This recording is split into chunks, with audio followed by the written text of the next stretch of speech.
Kidz India. Welcome, ma'am. Good morning. Good morning, ma'am. Thank you so much for joining us. And of course, chairing this session, it is my privilege to invite on stage Ms. Kaveree Bamzai, senior journalist. Ladies and gentlemen, like I said, championing an interesting conversation on the impactful contributions of women in the field of science, technology, engineering, and mathematics. If I may request everybody to welcome our session chair and our speakers with a nice round of applause. Over to our session chair. I want you all to take a moment and see these three women. One is an astrophysicist, one is a virologist, one is a space entrepreneur. All women in STEM. Please, a round of applause for them.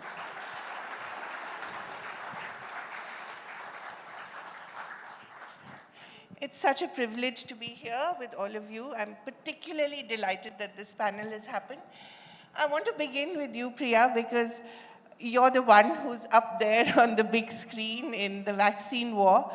How did you feel when you saw yourself on screen in a way played by Pallavi Joshi? I think a lot of emotions were displayed on that movie. It just brought back a lot of memories of the hard times of the pandemic because we were so thick into it, you know. So it brought back a lot of mixed emotions, I should say.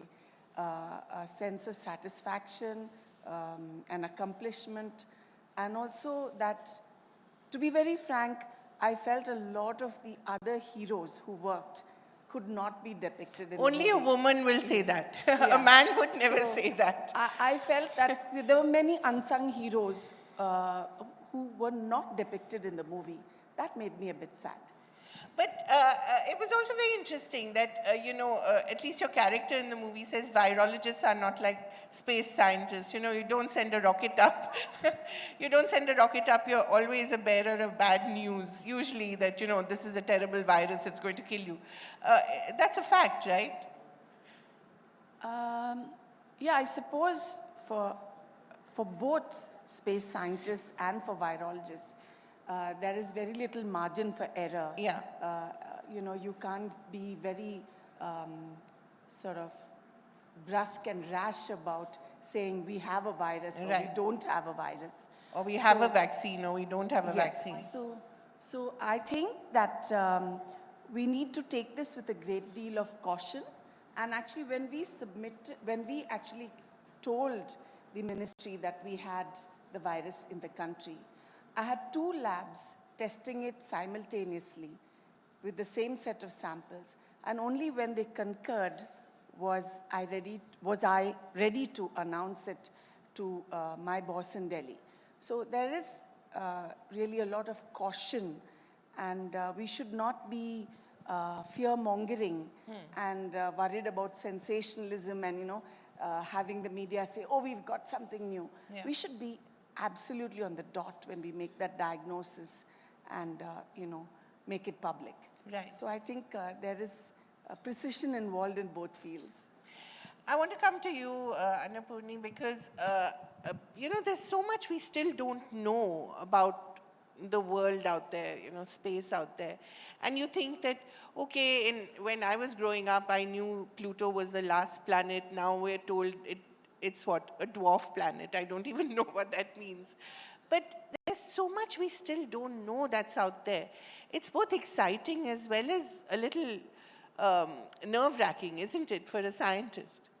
Yeah, so that is what is very fascinating about astrophysics, astronomy and astrophysics and space sciences in general. We are trending into a space of unknown. It's not like you know something and you are stretching it to and extrapolate into something where you know a little bit, but you can go to another one. So here you're plotting something on a 2-axis plane. Both are unknown. So you don't know where to start, where to pinpoint. So you normally start with where you go, but you have to keep an open mind all the time because you can be completely, your ground can completely change. Right. So that realization the scientists always have, but they are also ambitious and ready to take challenges because most of the time we'll be doing something for the very first time.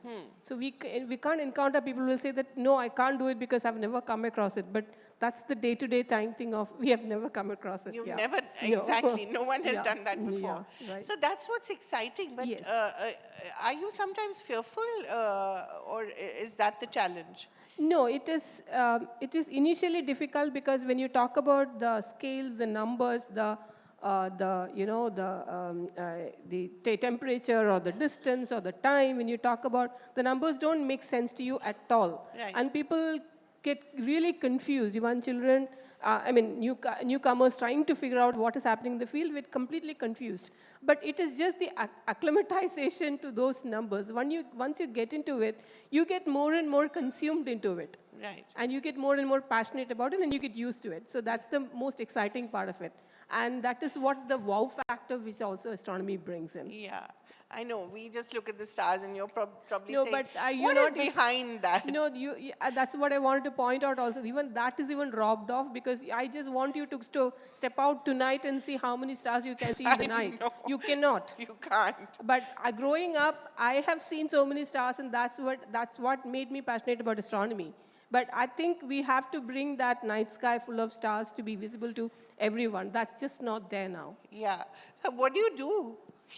We have to create spaces where we have access to night sky, and we have to be cognizant of the fact that the light we are putting out there is not to, throw light into the sky and waste the energy out there. You have to, where you have to light, the light has to go there, not to places where you really don't want. Right. So we have to be cognizant about it. We need to do something, and we need to create spaces where children actually do not even know that there are stars out there in the sky. Right. It's in that situation. Right. So we have to create spaces. We have to be cognizant. We have to be, actually it can save a lot of energy. We have to go in that direction. Right.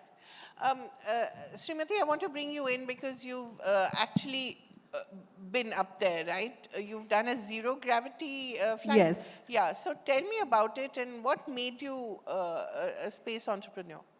Kaveree, before I start, can I just ask a question to these children sitting behind? Sure. I think we need to awake most of them sitting there. So I think I should stand up. Well, yes. Can I see some girls raising their hands and telling me one name of a scientist, a woman scientist who was behind the Chandrayaan-3? Okay. No Googling. No Googling. Children? Okay. So who is called the Agniputri of India? STEM and women. We are talking. Yeah. And why? Yeah. Why? Because it is not. Boost is the secret of my energy. I get to see Tendulkar. I get Right. to see Dhoni. I get to see everybody. How many of you get to see Tessie Thomas? Yeah. How many of us get to see Dr. Annapurni? Vidya, who? Priya, sorry. So we are not there in the main picture. Scientist means, we run this competition called Young Scientist India. Sorry, I know you asked me about zero gravity, no, but I go thought ahead. this is more important Absolutely. here because we run this competition called Young Scientist India. And you see, when there was a child who was a girl, winner in that, the parent comes and tells me, ma'am, I just gave permission for my daughter to participate in this competition just because, she wanted to. I don't want her to be an engineer or a scientist because she wants to pursue being a scientist because we were giving a prize of sending the child to Harvard for 3 days. I don't want her to have that experience and all that. Just give her one medal, that's enough. Why? Because she comes from a community where after +2, she has to get married. That is the state of affair. Where is research in the country?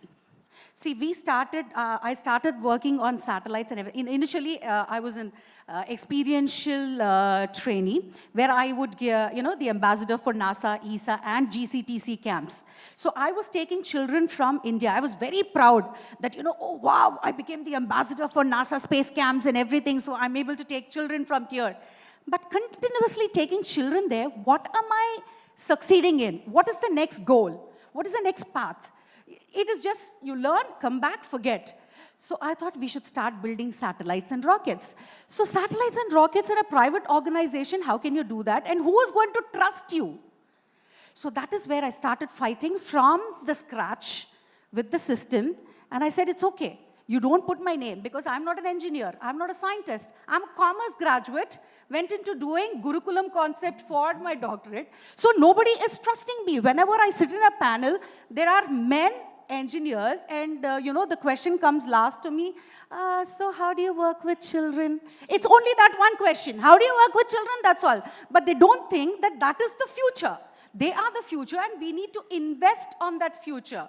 So that is how we started creating a platform. If you see the picture there, this is what I want to have the facade of India.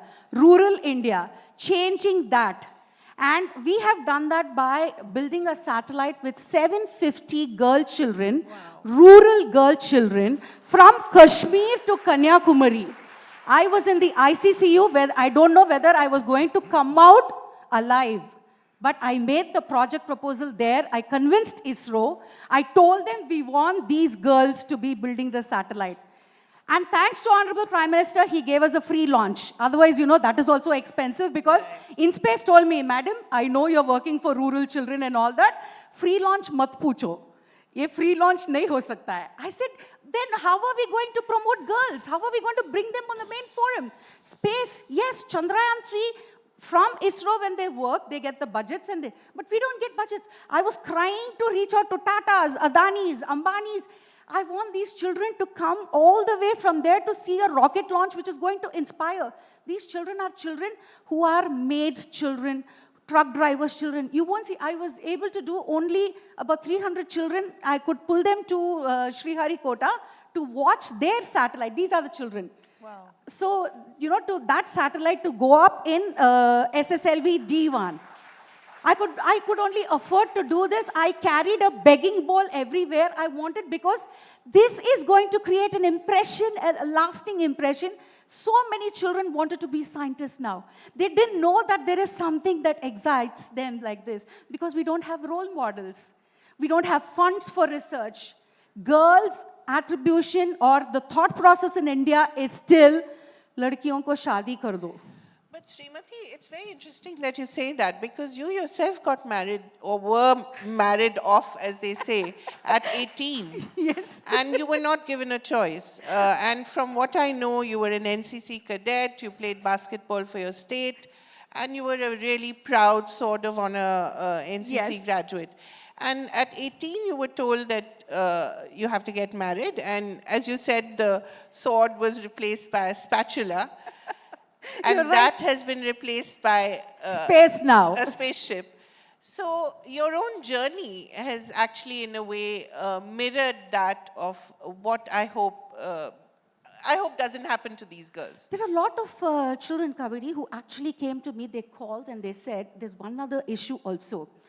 These children didn't step out of their village ever. This was the first time they were doing it. They're all from Andhra Pradesh? Or? All, Jammu, Kashmir to Kanyakumari. Wow. All the states, Right. all the states. Sorry, you were saying so? So, you know what happened? They said, mere baju ke ghar mein ek, one ladki, auntie, they call me auntie, ma'am, didi, everything. So, they raped that girl. God. So, my mummy is not allowing me to study this. She's telling me, she's forcing my father, get me married. So, where are we heading? Yeah. The fear factor.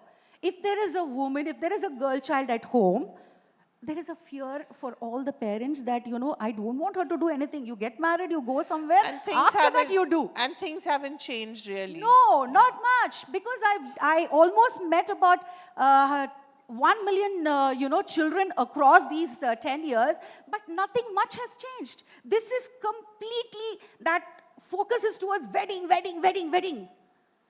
is the change? I work with space, but on Earth I'm not able to do this change. Priya, I want to put the same question to you. It's important for us to open the door as the first of everything, but to keep the door open as well. I think for women in leadership positions, in science especially, that's very important. But how do you do that? Because you know the challenge is better than most.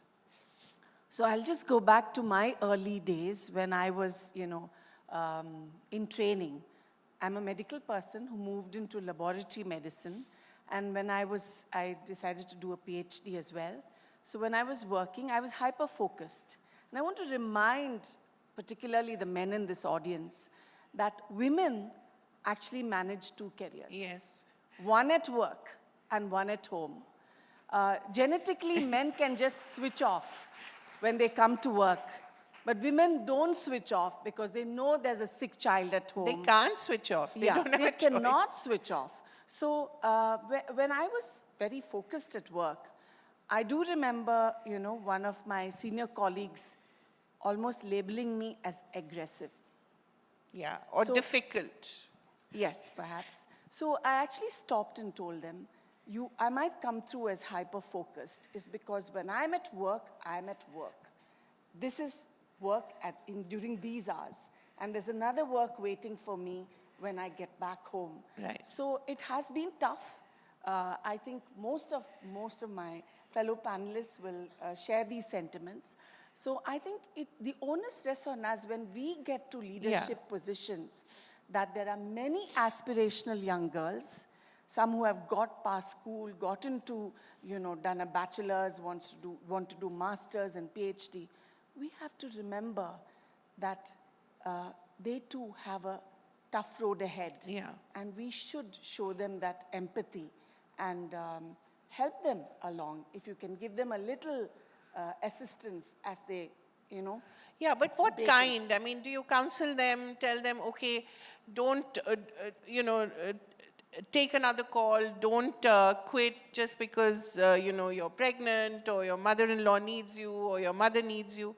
I mean, what is the kind of assistance you can offer? Because you can only do so much. I think a leader should be available and approachable. Right. And I have had umpteen situations, even during the thick of the pandemic and out of it, when female colleagues have come because of domestic issues, because of harassment at the workplace, and you should be a good listener. Right. And I think if you're a good listener, and if you can give them some practical advice, you will certainly help those young girls to get on in their career. Kaveree, Right. one Sure. point. I think it's not 2 roles. We've done 3 because the societal pressure also is on us. Yeah. So we know when we step outside, what the society is going to throw on us. We have to accustom to that. We have to be vulnerable, or we succumb to it, or we fight.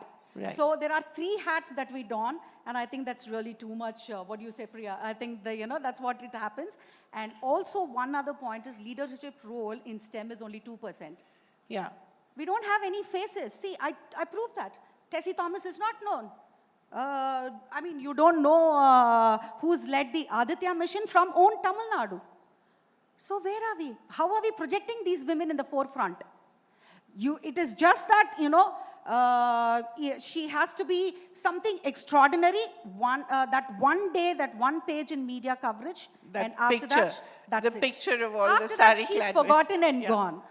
So this is what? This is a motivation. If we are able to motivate the girls to do much better, we need to have a safe zone where she can do research. It's not just earning money. Why are we in the backseat? India is so behind with regards to research. Because we are always focused, study, then work, earn money, have, marriage performed, then set ho gaya, life set ho gaya. So that's what is our perception. When are we going to move forward? Annapurni, what about you? What have your challenges been, and how did you overcome them? And what are the kind of life experiences that you can bring to help other women? Yeah, so the most important thing, what I think, is that one has to dream and stick to it. And there's nothing called quitting. You can go slow, but quitting should never be on the table. So I come from a family of musicians. My father is a very renowned musician, and my mother was a professor of music in Palakkad. And we used to have music all the time from morning to night, everything about music, teaching, talking, discussions, everything, people coming in, nothing to do with science at all. Right. So I was good at studies, and I was also, I also play, I'm a Carnatic violinist. So there's always be a plan B, like, I have to play at home, learn things, all those kind of schedules you have to follow as well. But science always fascinated me. And my parents had nothing. They didn't know anything about it, no guidance, nothing. So just know that if I pass, they'll say yes. If they fail, they'll say yes. Both of them are accepted. There's no encouragement as such. So I used to get really, very aggressive, agitated at home because, my God, I've come top in the class and this is the response I get from home. Somebody else is saying, why are you not top of the class? Right. And the parents are like, you have to be at the top of the class and you have to, and they give some, prizes or whatever, some encouragement. The same thing. If I fail also the same, come top also the same. So I said it never disheartened you. No, it never disheartened me, but I thought it was a good thing because I don't have any pressure. It's up to me to do it, right? Right. So I took it that way. So I decided, my dad said, you decide what you want to do, you take it up. But the one thing which I come back to it really scared me to make me perform the best was at the end of my master's, what do I do tomorrow? Sit at home? Yeah. I don't have anything to do. Oh my God, that's just not acceptable for me. I cannot sit at home. And I'll get married. And what will I do? I see my friends getting married and sitting at home. No, that's really something which I cannot do. So I got being a prisoner of the great Indian kitchen. So I was scared. And I was so scared that I must pull out all my strength and apply and find out a research position and get a PhD. And get out somewhere. I don't care where it is. But I grew up in looking at the stars, and that is what I should do. Eventually, I should reach there. But first thing is physics, and then get out and try to do stars. And then ISC was where I applied, and then I was selected for I was part of the You've been there for a long time, right? Join the astronomy program, but I eventually joined Institute of Astrophysics. When I saw that coming, I said, that is it. I have to hold on to it. Nothing doing, I took it up. Right. But there was a challenge at home when I decided to work on nighttime astronomy. My mother suddenly came up and asked me, why don't you study the sun instead of the stars? Study the sun. Sun. And not the stars. And I had no clue why she's so suddenly interested in telling me what I should study. So that you could do it during the day. Exactly. So her thing was, why don't you do it in the day and not in the night? And go to the observatories and stay for a long period of time, stay away from home. So these kind of things do definitely happen. And the condition was I have to get married. Right. So I also got married early in my PhD career. But the only condition for me was I have to continue PhD, nothing doing, no quitting, nothing. Right. So even my husband was posted elsewhere. I didn't go. I sent the house along with my husband. I stayed in the hostel and continued. So quitting was never on the cards.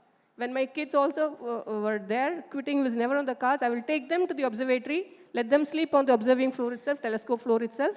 We'll continue the observations. Eventually, they have to accept or not accept. My son decided to look at the stars. My daughter decided to look at the spiders inside the observatory. So they develop their own taste. But you have to take them along. Right. And soon they will also realize, everybody will realize around you that how passionate you are about it. Right. So eventually how I overcome my family problem was that I took my parents and I showed them how I am passionate about it, how the observatory is, how happy I'm doing the work, then what's the kind of work I do, what the kind of environment I'm working in. They were very happy with it. Right. So you have to solve the situation, you have to take people along, and you have to choose your wars very carefully. You have to fight, but choose your fight very carefully, wisely, because you will lose all your energy and time fighting very little fights. Right. Don't pull up everything. Right. You have to fight the most important fight in your life, but make sure that you save your energy and time to reach your focus. So when you say choose your fights, what are the fights that you gave up?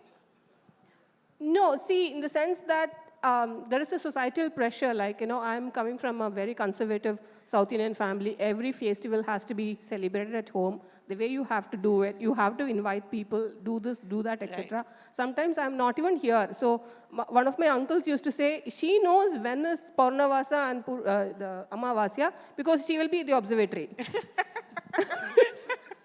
So I said, look, I can do whatever I can. You have to accept it. Right. I cannot. So you laid the ground rules. Yeah, but it's not that I completely eliminate everything. I will do it. Right. But it's according to my boundary conditions, not according to your boundary conditions. I will do. And do not come and tell you that this has to be done like this. Do you follow it? No. So don't push it on me. Right. So boundary line is laid there. And I know what culture I need to follow because I am also coming from a traditional thing. Right. I will follow it.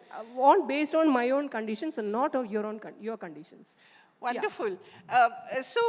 You were ever labeled difficult or problematic by your colleagues? No, or? I agree with Priya that I was actually a listener. So I'm not aggressive. I also have made a conscious You're decision. not aggressive? No, not in the sense that I don't go pick up the fights or anything. I just listen and try to solve it without Silently fighting. aggressive. Silent aggression. So try to figure out what it is, convince them, and then if I don't convince them, I just walk out. I'm not interested in fighting. And I also will try to erase out from my memory any kind of rough things happen because it eats my head and I'm not focused the rest of the day. So I need to be focused. So selective amnesia is very important. Yeah. So I'm sorry, we're run out of time. I have this timekeeper there who's looking at me very sternly. Just a last point. What is that one quality that you need to develop to get to where you want to? Resilience. Absolutely resilience, I would say. Because, there are numerous things that will pin you down. And if you succumb to that and if you fail, then you're a loser. Life is just once. You're just born once. Make it to the fullest. So this is what I keep telling all the younger generation. Come what may be. Whatever you want to do, you can do it. It is just your way or no way. No way, not even the highway. It's no way. So just be there. Just keep at it. Yes, you don't need to be vocally fighting, as Ms. Annapurni mentioned. Silently wage that war. Because, initially when I started for these satellites, people didn't trust. They told me, if you're going to be sending a balloon satellite, you will be behind the bars because you're dealing with children, they don't know calculations, you think you can do this. And they took a bond. Seriously, they took a bond of 10 lakhs, and otherwise, if anything happens to the aircraft or anything, you'll be behind bars. I said, yes, I will do it. I will sign the contract. Because if we don't take that one step, we are pushed behind. Right. Priya, because science is all about accepting failure as well, accepting your limits. Absolutely. So, similar to what Srimathy said, it requires grit and inner strength. Right. To hang in there, yes, failure is part of the game. And success doesn't come overnight. So just hang in there and it'll eventually meet you. Another advice I would give to young aspirational girls, especially in the field of STEM, is to try and choose a role model, a woman role model in your field. And, you become the mentee and she becomes your mentor. And get some practical advice, along the way. Who was yours? I had a lady pathologist who was very, very sensible. She was an outstanding doctor, but she had heaps of common sense. So I think, attach yourself to a person, somebody who's achieved a significant amount despite all the challenges, and they will give you plenty of pearls of wisdom. Wonderful. Annapurni? Yeah, I didn't have any role models as such, but my take is that life is a package deal. You need to take everybody along. You cannot leave your life aside and do your career or leave you have to take everything along. And women can do it. Yeah. We can do it, and we actually learn a lot in the process. Much more than someone who has not taken that path. Right. You get really wiser and able to listen, be empathetic, and more trying to figure out how you can solve the situations, because you're doing it every day in different situations. So take it along. You can do it. You just have to hang on there and then don't quit. So be at it. Yeah. Wonderful. Don't quit, hang in there, and be resilient. Wonderful advice. I think all of us should take it regardless of which field we're in. Thank you so much, ladies. And please do stand up once, and let's take a nice photo of all three of you together. Thank you so much.